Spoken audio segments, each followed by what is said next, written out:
Hola, cariño, ¿qué tal el día? Bien, ¿Pero qué haces? pero en papel no pasa nada.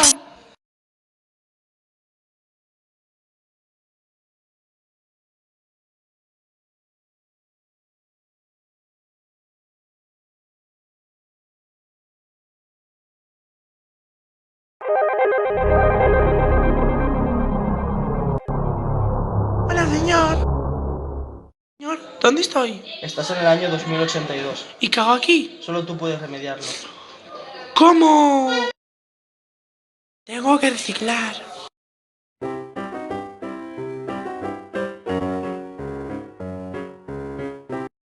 Mamá, ya arreglé mi cuarto. Muy bien, cariño. Bueno, mamá, me voy a recoger en la playa.